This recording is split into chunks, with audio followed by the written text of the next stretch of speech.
Happy Friday, everybody, and welcome to the Rotary Club of Brentwood. We will start today with an invocation by Roger Greenup, and the pledge and four-way test will be led by Sheila Cleveland. Let's pray.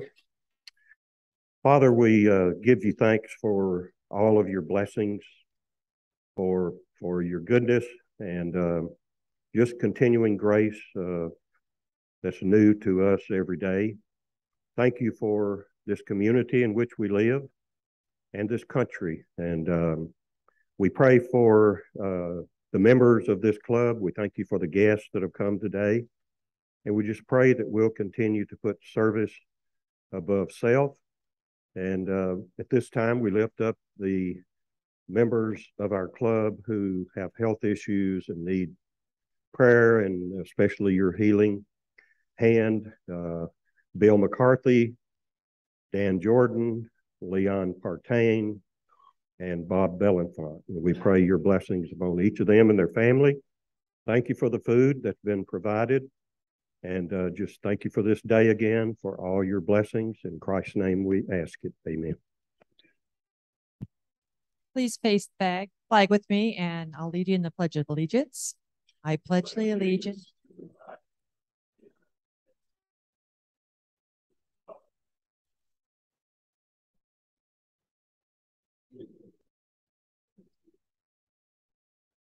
And please follow me in the four-way test of the things we think, say, and do. First, second, third, fourth, and fifth.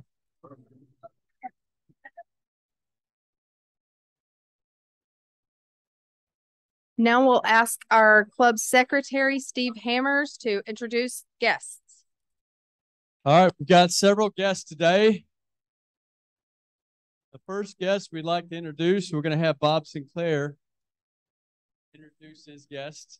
I'm not sure Randy is a stranger to many of you, but Randy Swanson. Actually, Randy has even been on a Rotary. I don't know if it's all right. Let's listen to our guest introductions, everybody. Randy Swanson is our guest. He's actually been represented our club on a trip to Belize in the past twice. Very good. Welcome, Randy. Thank you, Randy. All right, Sherry Cross has a guest. Love to introduce him. I do, and first thing I've been telling everybody is he's a Tennessee fan, and I invited him. So, a new CEO of Good Works Unlimited that I am blessed to work for. So, Matt. Yes, thank you for having me, Sherry. Appreciate this. My name is Matt Buquay, the new CEO of Good Works Unlimited, based here in Williamson County. Glad to have you, Matt. All right, Jason Cook's got some valuable visitors today. Here you go. Thank you. It's good to see you all. I have Tasha with me. Y'all may remember her from the installation banquet, my son Jabin. So it's good to be here and have them present as well. Thank you. Thank you, Jason. And Kip Dodson has somebody to introduce. I would like to introduce you to Tucker Day, who many of you have heard about because the son of Stuart Day. And he is a Brentwood Bruin, graduated from Mississippi State as a punter, a place kicker, and field goal kicker. Currently works for R.J. Young as a account executive. Welcome. Thank you. I was at every one of those football games. All right, Steve Passion, here you go. Steve's got a guest to introduce us. This is my boss again. He was here a couple of weeks ago, David DeMarco. He just really wants to know how good Vanderbilt's going to be. Really, really wants to know. Thank you. I've got a couple of Rotarians I'd like to introduce. If Tony and Martha, where's Tony? There you go. They're going to actually give us a little Rotary minute regarding the Downtown Rotary Club. Here you go, Tony.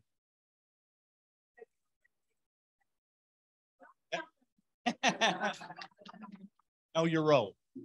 We're glad to be here. Thank y'all for having us. Tony and Martha of Downtown Rotary Club. Thank you, Steve. So Tony and Martha, you are up here in just 1 second. So in the interest of time today, we are going to skip Happy Bucks and our normal Rotary Minute and yield that time to our friends and colleagues from the Franklin Evening Club. They are not they meet every other Tuesday and they have cocktails at their meeting. So they are not a Rotary Club with a drinking problem. They are a drinking club with a service problem. So with that, we'll ask Tony and Martha to come up.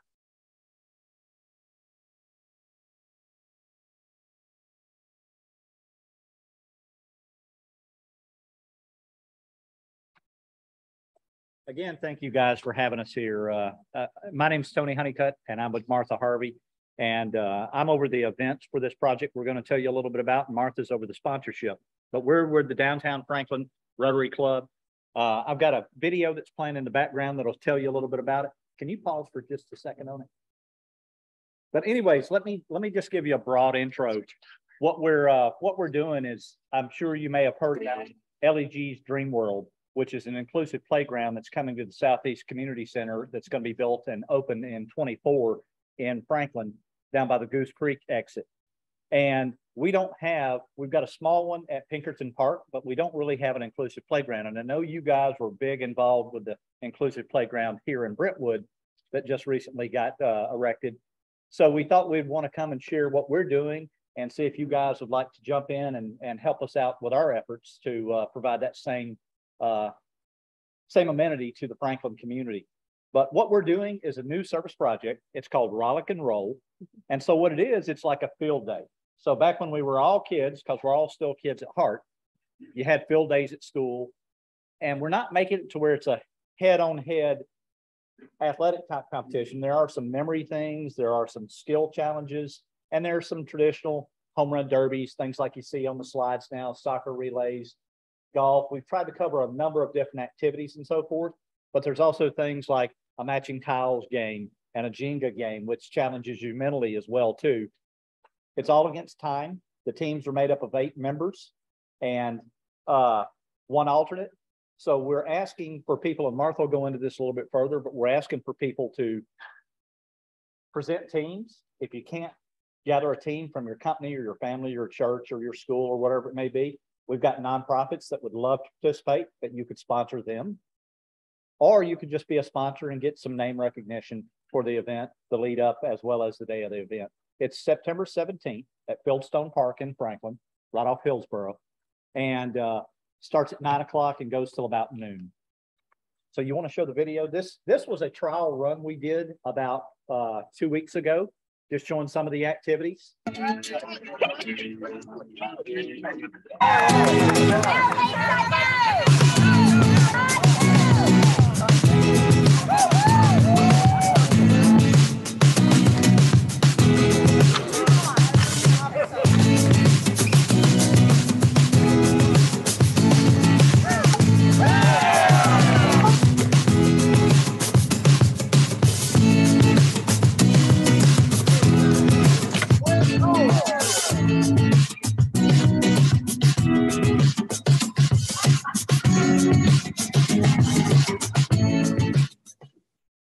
So that gives you a broad overview. I'm going to let Martha take the rest of the time and I've got 20 seconds. Yeah. All right. So as you heard, we are sponsoring LAG's Playhouse or Playground. We are looking for sponsors. I've got the sponsor sheets up here. They start as low as $1,000 and go up to $7,500. So I'd like to pass these out at the end of the meeting, or if y'all would like to come by and get one. That's really basically it. And Jane's got a sign-up sheet. If you have any interest or any questions, please sign up and we'll get in contact with you or reach out to one of us or any of our members of our club. But thank y'all so much for having us. We appreciate it. Thank you.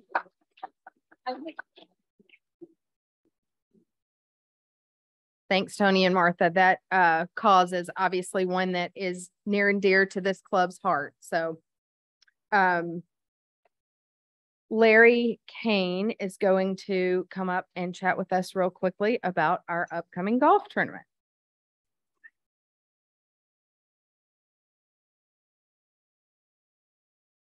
Okay. So I have a new name, I understand. Larry the lecturer. I'll try to live up to that. I'm going to give you some real good information to start off with, and I'll save the stuff you don't want to hear to the very end. Right now, we have 100% of our board involved selling sponsorships. 100%. And we haven't talked a lot about this, but just to tell you a little bit about the fun stuff that goes on at the golf tournament, there'll be 6 hole-in-one contests in our golf tournament. And the prizes for those 6 hole-in-ones, should somebody make one, is a trip to Pebble Beach, a March Madness trip, which means you go to the Final Four, a Kiowa Island golf trip, a Kentucky Derby package, which is 2 days up at the Kentucky Derby, a St. Andrews golf trip, which is in Scotland, and lastly, a new Cadillac for Mr. Andrews.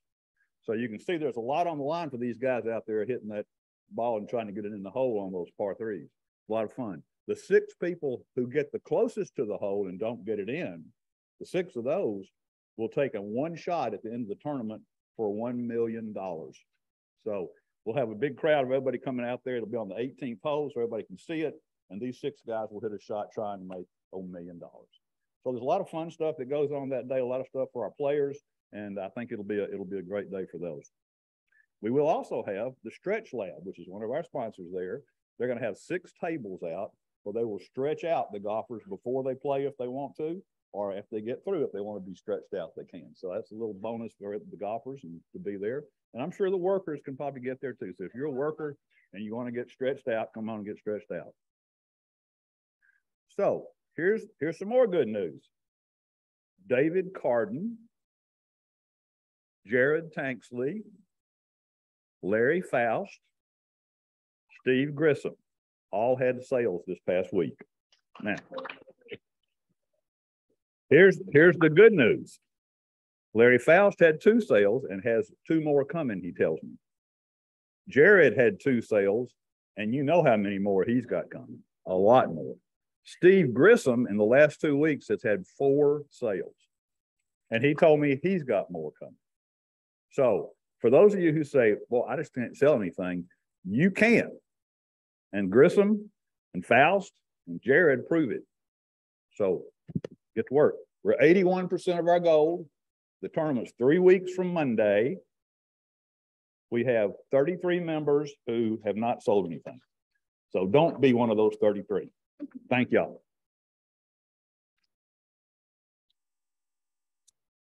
Thank you, Larry. So a couple of other quick announcements. I know that today is a really popular program, so we want to get to that as quickly as we can. But next Friday, our program is our district governor. And, you know, for anybody who thinks that might be like a boring program, I promise you, Eddie Allred is far from boring. He is an auctioneer with a big personality, and he is not going to read the Rotary dictionary. It's going to be a fun program, and we're going to learn a lot about what our organization is, up to, what's happening at the district and the international level. So please come and support our district governor next week. You will receive this afternoon an invitation for the first club social, purely social, with no other component that we've had in quite a while. So please don't forget to RSVP for that. That's going to be on the evening of August 27th. And then last, but certainly not least, today is Devin McClendon's birthday. Happy birthday, Devin. Happy birthday. 25. He's 25. So now we have a surprise presentation for the newer members of our club and for our guests. This club recognizes each year one member for acting as an inspiration to others. The winner is nominated and chosen by past recipients of the award, and to me, being considered an inspiration by the true servants who are the past recipients is a very special honor. We typically present this award at the Gavel Exchange Banquet, but our recipient was not able to be at the banquet this year, and he or she still does not know that they are the honoree. And the award is is typically presented by the most recent recipient, but Susie is at the beach. So Harold Fogelberg, who is a recipient of this award, has agreed to present today's award.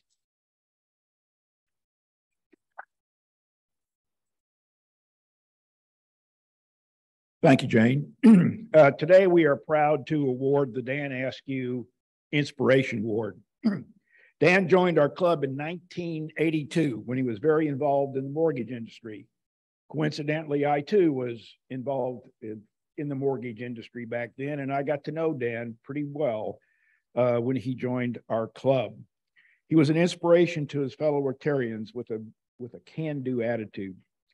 Whether he was involved with Rotary or with he's often thought of as the unofficial mayor of Green Hills during the 80s when he had these breakfast and lunch meetings.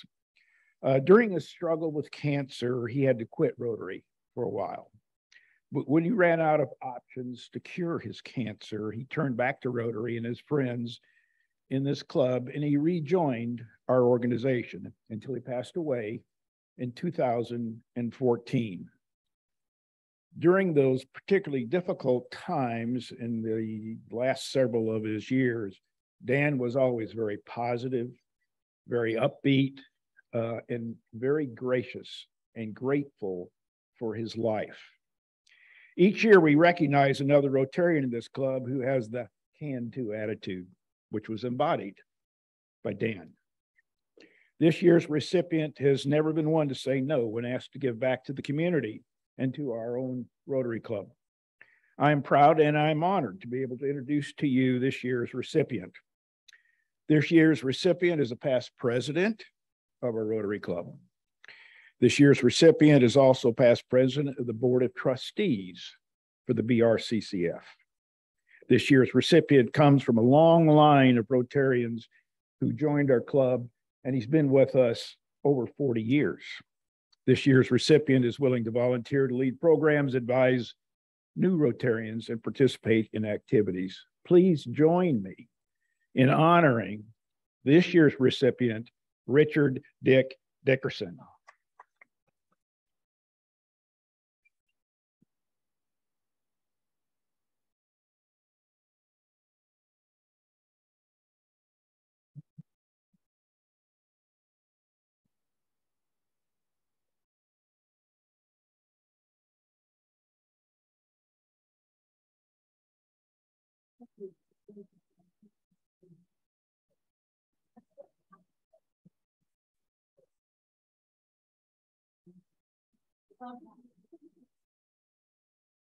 Congratulations, Dick. Drew, I have an idea for you for next year. As popular as today's program is, when the district governor tells you that it's his week for a visit, I think we should have a prearranged switch.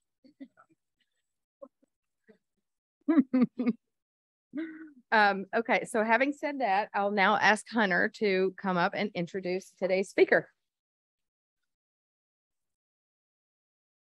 Thank you, Jane. I was reminded a few weeks ago as we approached this meeting with Doug that a lot of you in the room may not know Doug. I think a majority of you do because you showed up for this meeting. But other than the district governor's position, which comes once a year, Doug's the only other speaker that I know of that actually comes every year, and people really look forward to this meeting.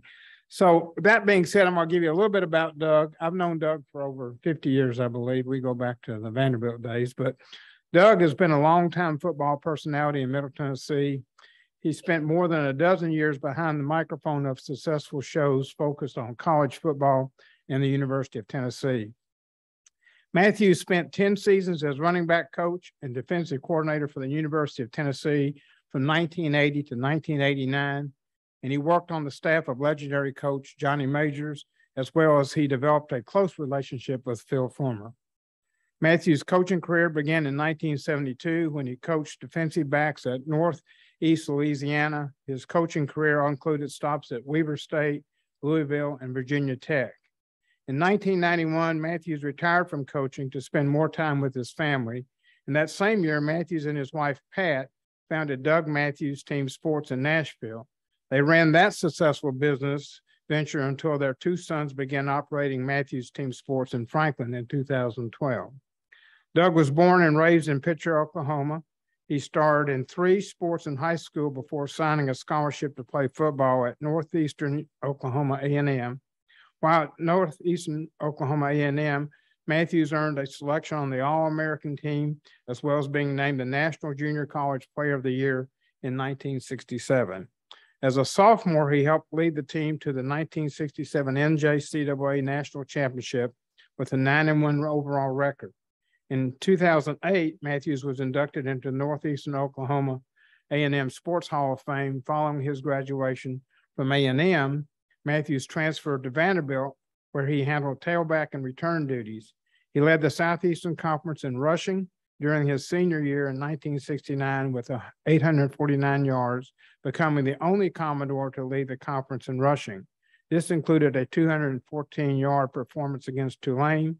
His mark of 168 kickoff returns yards in one game against Florida in 1969 stood as a Vanderbilt record until 2002. Currently, Doug has 3 sports shows running with Forklift Systems Football Saturday, Big Orange Sunday, and Coach to Coach, all on 104.5 The Zone.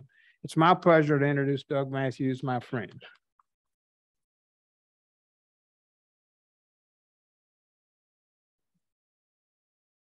That's the longest I've ever heard Hunter talk, but I appreciate that. Huh? You know, Mr. Dickerson, I thought that was interesting.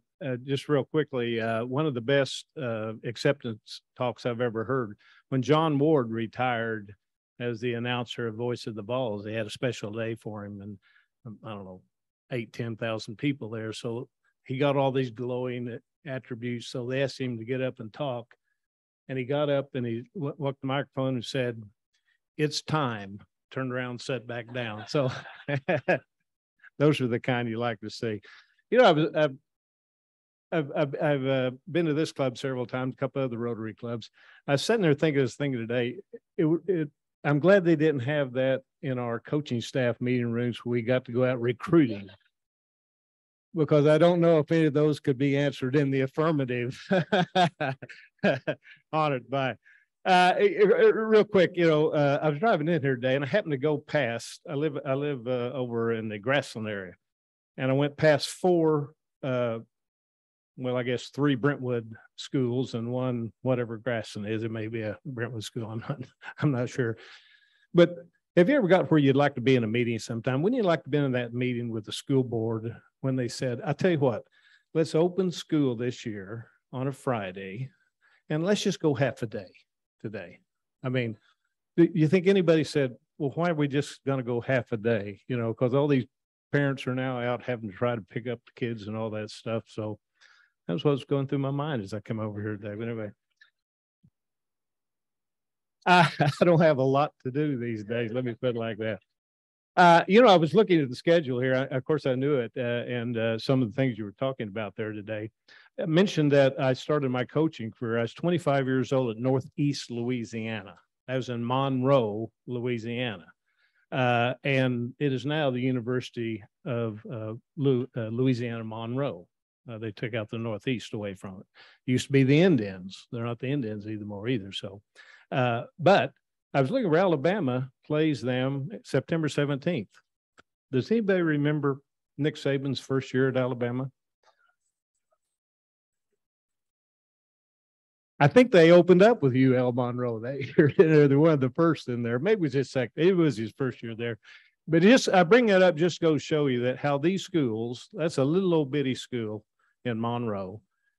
And we see these every year. A couple of my friends were talking about Georgia State a few years ago for Tennessee, how these smaller schools, particularly earlier in the year, normally played the bigger schools pretty darn well. And in instances like this, you know, UL Monroe won that game that year. And that's the great thing about college football. One of the things I really try to impress on my shows, listen, we all are fans of someone. I'm a fan of a school or two. There's not a single school, though, and I coached in this league for 11 years. There's not a single school in this league around the country that I dislike. You know, there's some I certainly want to beat, but there's none I dislike. And too often what happens in our sport, I think, this day and in these days, is that we're so focused on the championship that sometimes we don't enjoy a really good football team that's not going to win a championship because they just don't have the people, or maybe somebody else has better people on it. So that's one thing I try to really do, is enjoy everyone that your fan bases, everyone the teams, whatever fan base you follow. They're gonna have good games and they're gonna have bad games, but man, I really get into. I enjoy watching good football all the way around. A couple of things, and I'm gonna get into a couple of things here. You know, whatever your profession is, you know, you have fundamentals in it. Whatever it is, banking, whatever it is, and all those things. That's really exactly what coaching football is. All right, it's simply a profession. Now, it's a profession that is a very visible profession, but it's still a profession. I wish in the 20 years that I coached that I had been able to work with a guy like a Bill Belichick. You know, when I was growing up, Coach Bryant. I'm sure if I was coaching today, I'd love to be able to work at some particular time with Nick Saban, maybe a few other coaches, just to be around people who really understood what that profession is all about. There's really not a whole lot of them, quite frankly.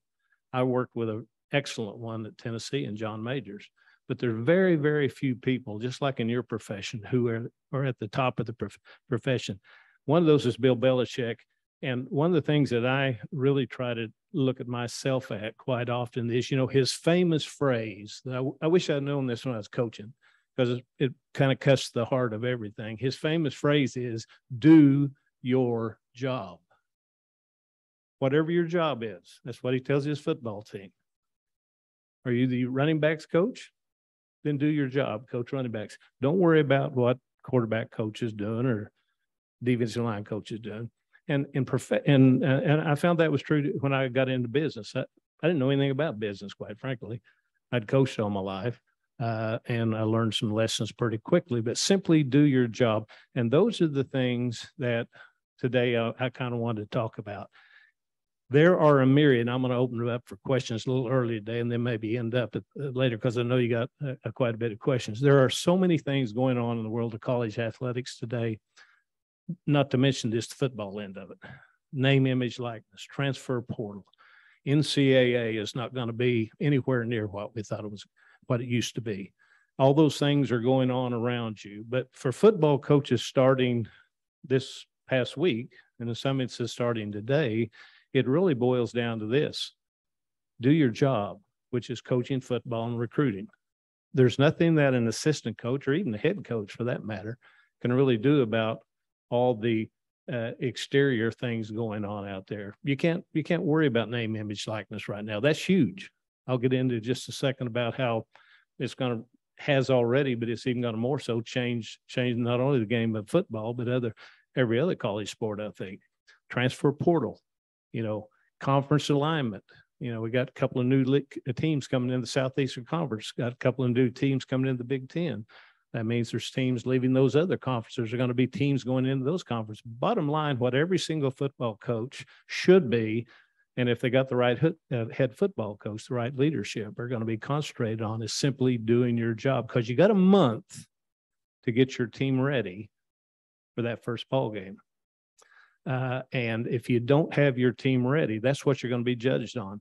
You know, I was doing a little something, I'm going to do it on one of my shows this week. If you just think about this, do you know that for all the work that you put in football and coaching and football in particular, simply because of the number of games, you know, you do all that year round. These young men are on campus 11 months out of the year now. They don't, when I was playing with Hunter Vanderbilt, you know, unless you had an academic problem, and I actually had one time, so I didn't do this. But you know, you either went home. I went home to Oklahoma and worked, or I got a job here taking boxes out of Yellow Freight, Yellow Transit back at that time. But now they're there 11 months out of the year. And so you have them around that much time. That means the coach has to be around that much time, that amount of time. And so it's really become almost a year-round profession. That's why name, image, likeness is where it is right now. I'm 100% for it. Those young men, young women of every sport, they did not have the ability to go home, make a little money. And what name, image, likeness was really all about, it was put in place simply to have, let's say, some young man from Brentwood High School who was playing at Mississippi State, came back, and the Rotary Club said, hey, why don't you come tell us a little bit about it, and we'll give you $50, $100, $200. That's what name, image, likeness was for. And that eventually is going to be where it gets to be. And for about 98% of the athletes that are in these sports, it's going to be a great deal. They'll be able to make a couple of $100 or maybe $1,000. Maybe they'll go down to Beeman Chevrolet, and sign autographs. But for that 2%, that's going to be who's going to get all of the notoriety, the $8 million contracts or whatever it is. We'll see how all those end up. So that's the name, image, likeness part. Let me do this. I want to open it up because I know you have questions. I don't want to get too late on that. It's going to answer some things I'm going to talk about today anyway. So if you'd like to ask any question about any of that, and then I'll end up with some topics that I want to get into. But I kind of want to start with that. Yes, sir. So playoffs, where are we with that? I've heard 12, 16, 8. Where do you think that's going to go? Playoffs will eventually get to a minimum of 12. I don't think it will get more than that. They are waiting, and this is one of the things the Southeastern Conference kind of waiting on until all the conferences figure out exactly how many teams are going to be in it. Oklahoma and Texas will get into this league at the very latest in 2025. I think UCLA and Southern Cal are going to be in the Big Ten next year. I think there's an opportunity that Oklahoma and Texas will probably come in early, but that's a legal, not really legal matter. It's how much money they want to pay the Big 12, basically, and how much Big 12 is going to take. But it's going to get to that. And the reason it's going to get to that, now that you have two 16-team conferences, when Oklahoma and Texas come into the Southeastern Conference, there will be 7 programs in this league, maybe 8, 7 programs in this league that have won a national championship in the last 25 years. Big Ten's getting the same way. And the reason they'll eventually expand it is because there's only 4 teams right now. Well, one of those 2 leagues are going to get 2 in every year and a 4 team. So if 2 get in, just like what happened last year, there were only 2 leagues that had a team in the playoffs last year, 2 big Power 5 leagues, because you had Cincinnati come in, and so it kind of eliminated, and Southeastern Conference had 2, so there are only 2 big Power 5 leagues that got it in anyway. So that's going to get done. It was kind of a like all of us, I guess, when Oklahoma and Texas came into the league, it really upset a lot of the other leagues. So they kind of backed out of the talking about that. But it's going to get to 14 per darn quick. Too much money in it. Speaking of money, when Oklahoma and Texas get here, the conservative estimate per team for the Southeastern Conference is $105 million per team. It's 42.6, I think now, something like that. So big business. Yes, sir. Doug, I kind of agree with you on the NIL. The part that bothers me is the high school kid.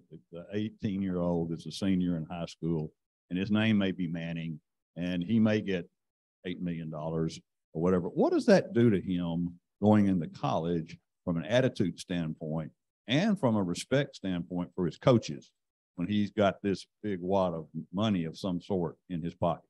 Well, first off, name, image, likeness, as what we're seeing today, will not be what it's going to be when they get, everybody talks about the guardrails. There's no legislation on it, and it's going to have to come from the federal government. Tommy Tuberville's one that's working on that. I think Joe Manchin's working on it, and there'll be others on it also. But what the NCAA, see, the biggest impediment right now is there is no NCAA. There is one, but it's imploded, and they haven't got it figured out exactly how it's going to be. It's not going to be anything like it used to be. I truly believe at some point down the road, we're going to have a 50 to 60 team football league that in college that will be separate from everything else. And whatever the NCAA it will be, then they will officiate over all the other sports. They do a great job running tournaments. Did you know right now, this is something I guess I knew it and I forgot it. Just think about this. Do you know that the NCAA, the only thing that the NCAA does is run tournaments, NCAA tournaments. So they get all the money from that. All of college football, none of those are tournaments. Those are all bowl games, and they go to the conferences. And interesting in that when they set up the college football playoffs and the national championship game, they play them in bowl games. Well, that just wasn't for design. That was because that stayed under the bowl system. And even the national championship game is considered a bowl game. So all of that money, which is 85% of the money in college athletics comes from football, goes into the conferences. And so I think that's why eventually they're going to set themselves apart on that. As far as name, image, like you're right, but here it is, whatever your business is, it changes, right? And when regulations change, IRS or whatever it might be, it changes.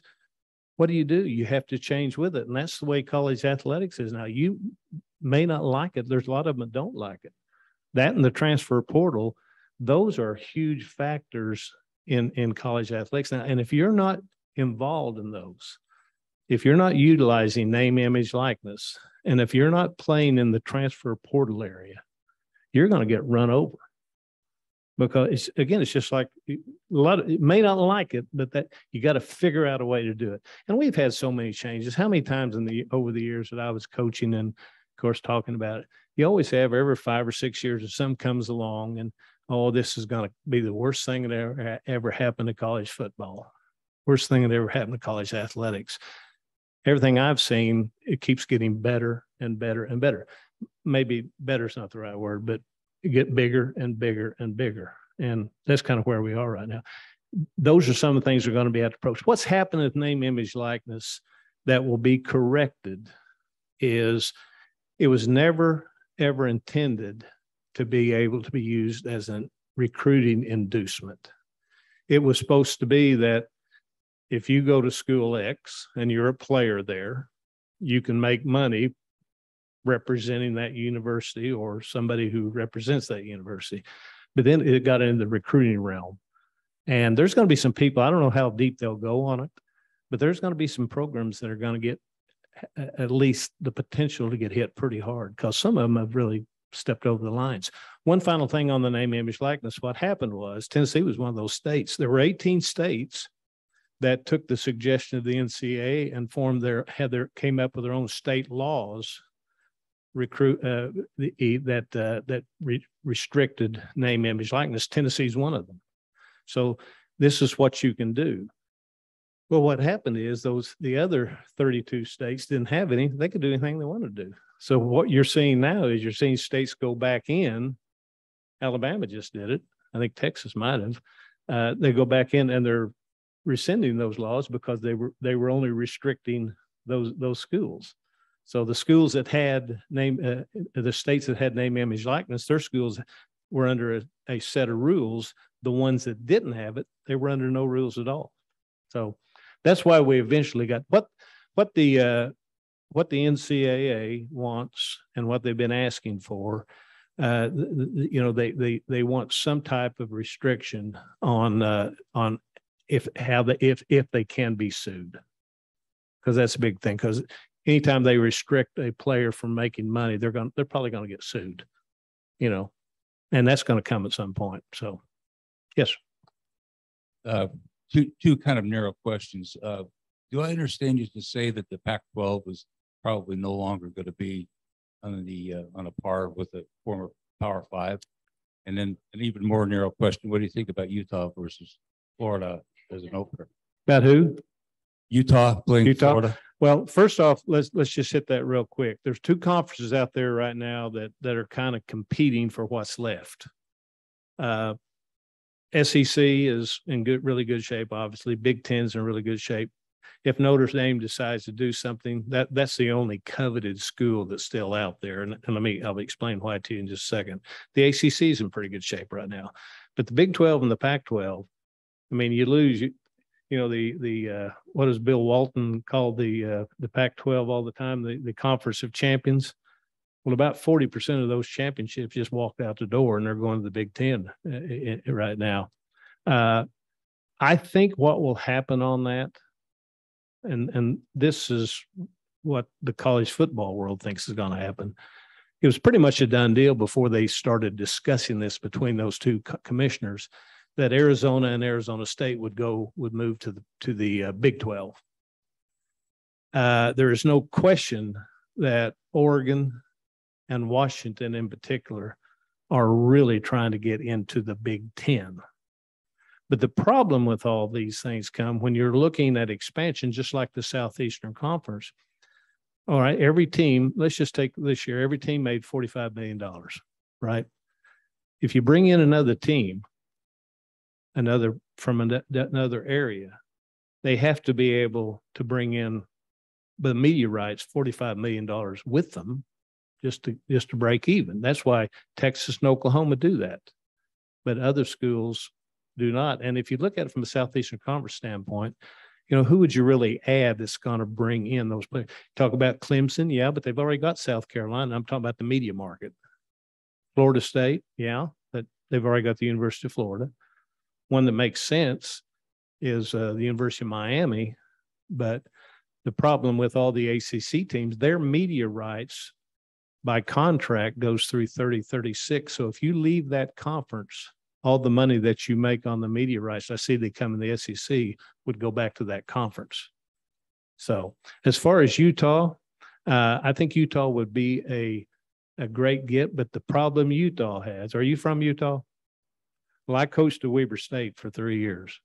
Greatest place to live, about as bad a football Weber State was. We were the fourth team in Utah, and at that time there were 89 schools that played high school in the state of Utah. Now, how many of you reckon Weber State got out of that one? But Utah's problem is BYU's already in the Big 12.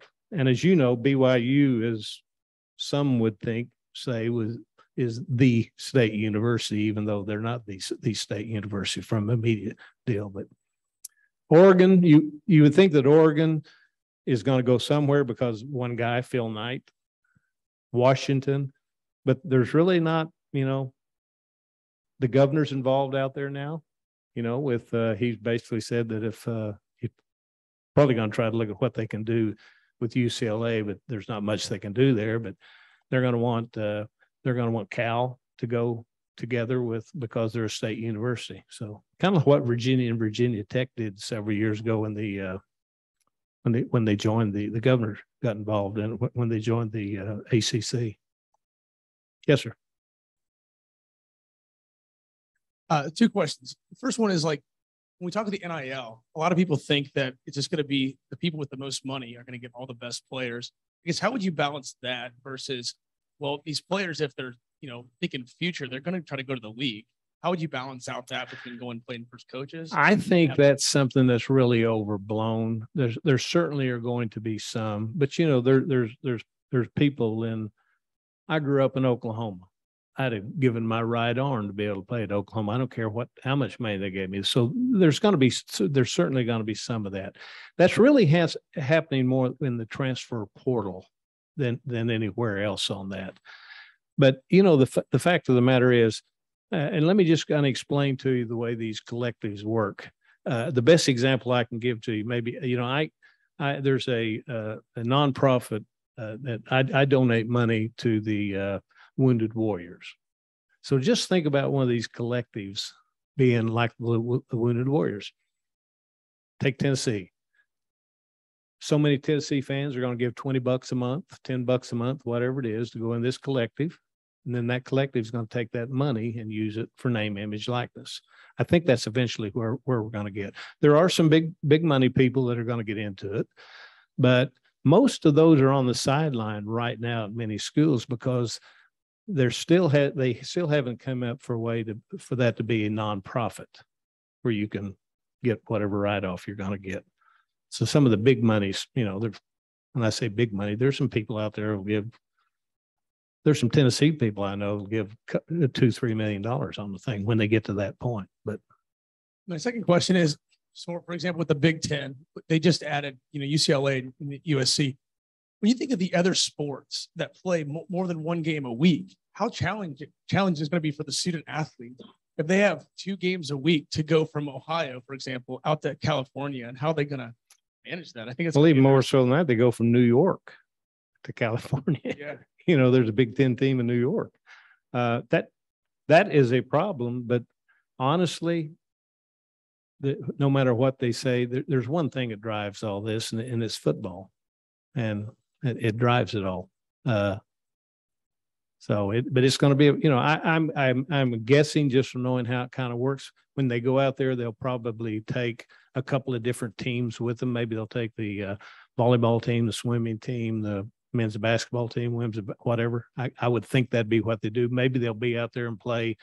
Most of those sports can play 2 games in a week. Maybe play a Thursday game and stay out there and play another one, then fly back. I guess, but it's going to be a mess, without question.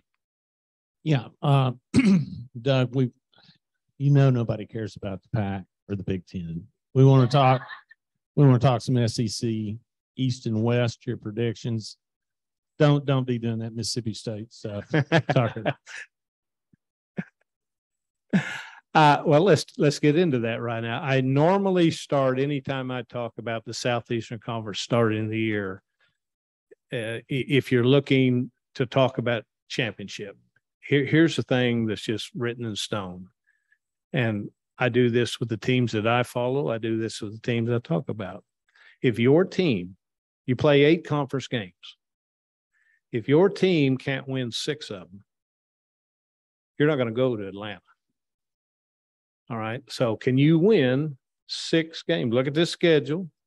Can you win 6 games? If you can, you got a chance. You win 7, you're pretty much there. But this year and last year and probably next year, maybe, excuse me. If you're in the East Division and you win 6 games, one of those games better be Georgia, or you're not going to go there with 6 wins. If you're in the West, one of those teams better be Alabama, or you're not going to go, because the tiebreaker is if both of you have 2 losses, it's head to head.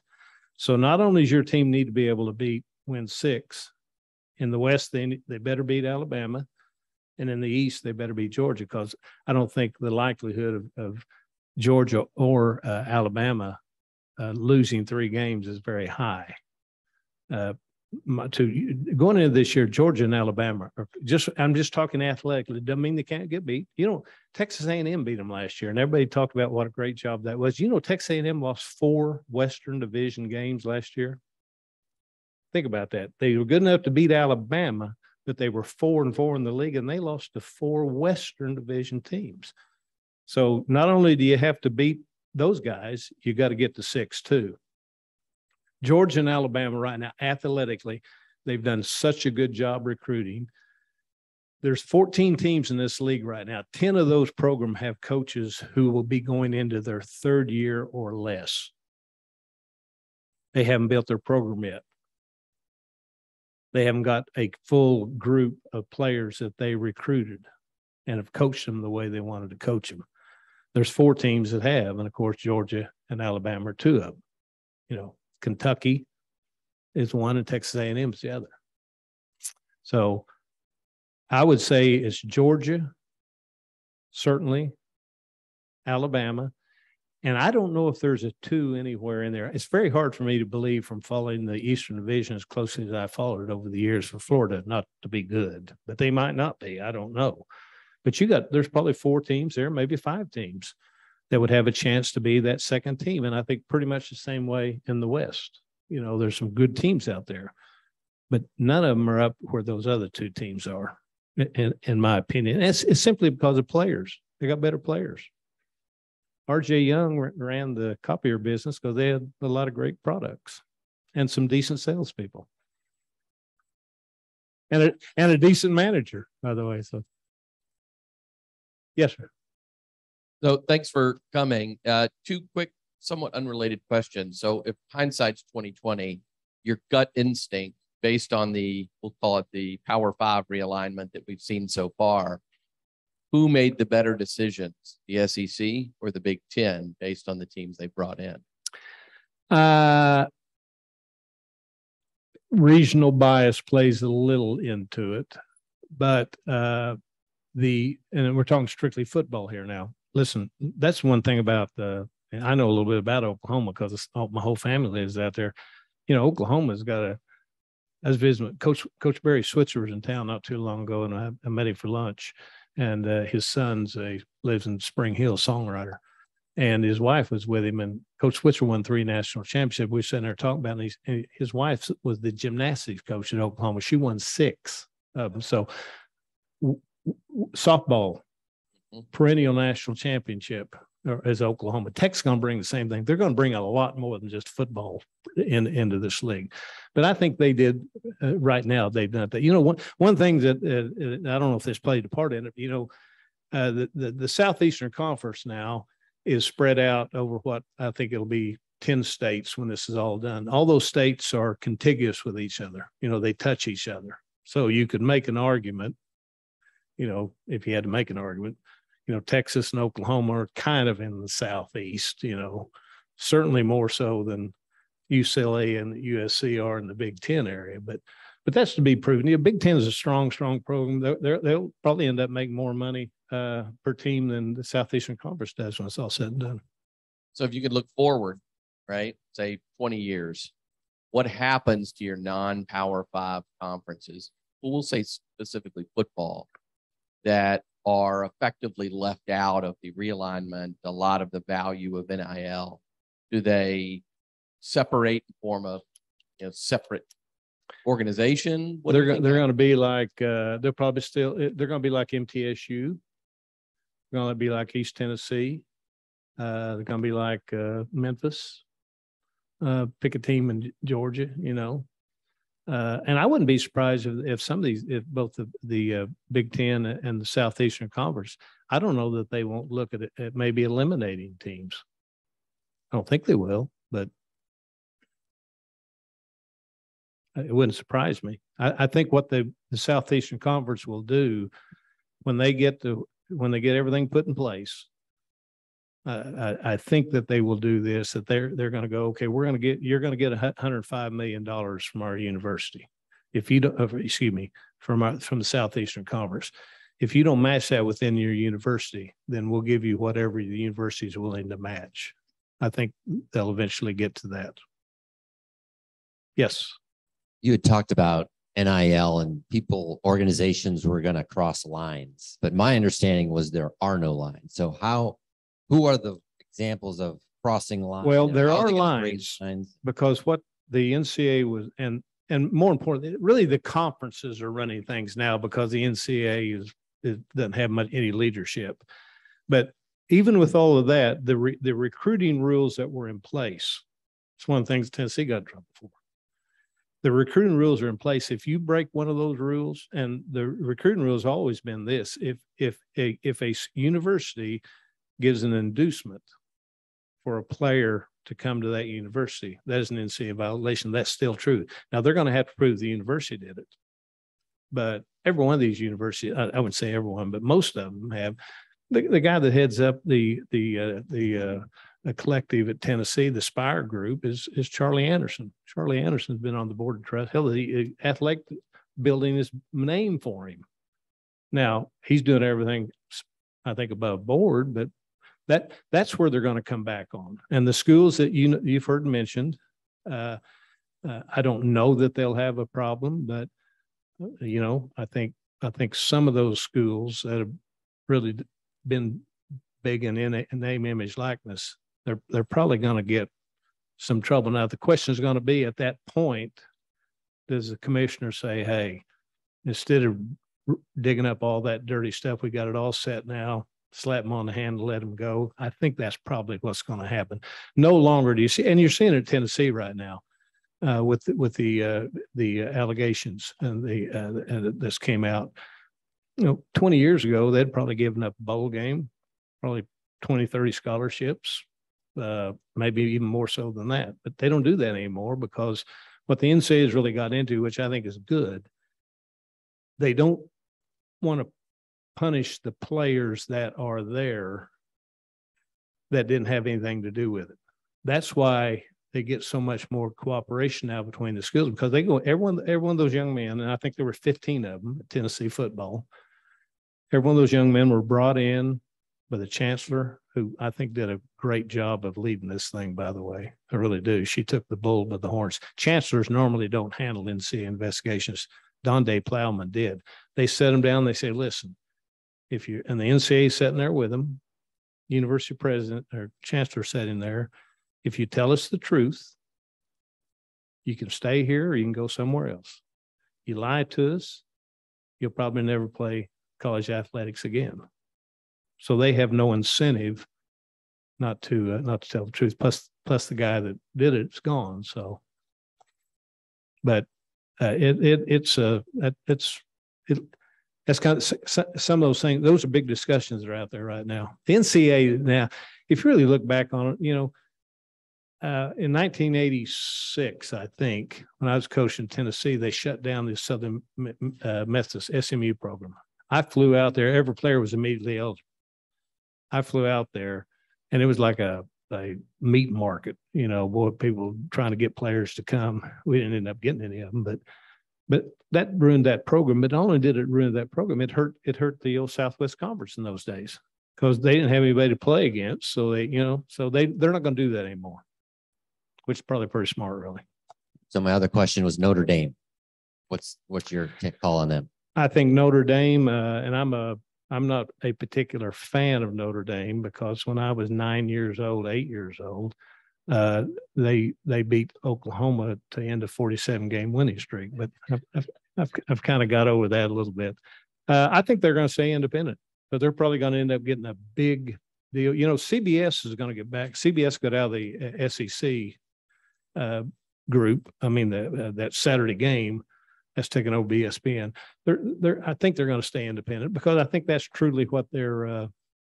If there is a national program, it's Notre Dame. I mean, Notre Dame, they go everywhere. Anywhere I ever coached, if we were recruiting Notre Dame, particularly if it was a Catholic family or a Catholic school, Father Ryan, we didn't get many of them. Don't know if we got any of them. Yes. One last question. What's the West going to look like when Texas and Oklahoma come into the SEC? The what? The West. The SEC West. It won't be the West. That's a good topic to end on. Here's what the NCAA has said. They're going to have one of two team alignments. All right. If they go to the 12-game rotation, the Southeastern Conference will probably go to 9-game schedule where there will be 4-team pods where you play those 3 teams. All right. Let's just say it's Texas, Oklahoma, Arkansas, and Texas A&M. So they'll play those 4 teams, and then your other 5 teams will be rotating games. One of the big problems with the division right now is that you go 10 years before some teams come to your campus. You only play them twice every 5 years, or every 10 years, once every 5 years. They're going to do it where it does every other year now. So if they go to the 12 team, which they probably will, 12-team playoff, you're going to have a 9 game. If they don't, if they stay at 4, you're going to have an 8-game schedule where you'll have one permanent rival. Tennessee's will probably be Vanderbilt. You would think that Auburn will probably be Alabama. Texas could be Texas A&M, could be Oklahoma. But then the other 6 games rotate. The 6 teams, 17 rotate. So it's going to be one of those 2. They've already said that. All they're waiting on is just when it all shakes out, what the college football playoff system will look like. Is it going to be 4 games, 12? There is some talk about moving past that to 16. I don't think they'll do that. I really don't. That might. I think that's it. Thanks so much. Appreciate it.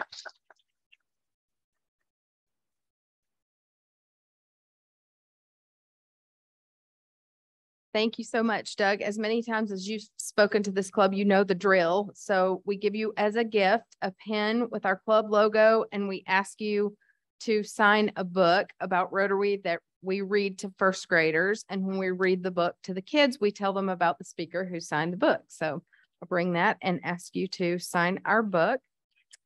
Let's see, is there,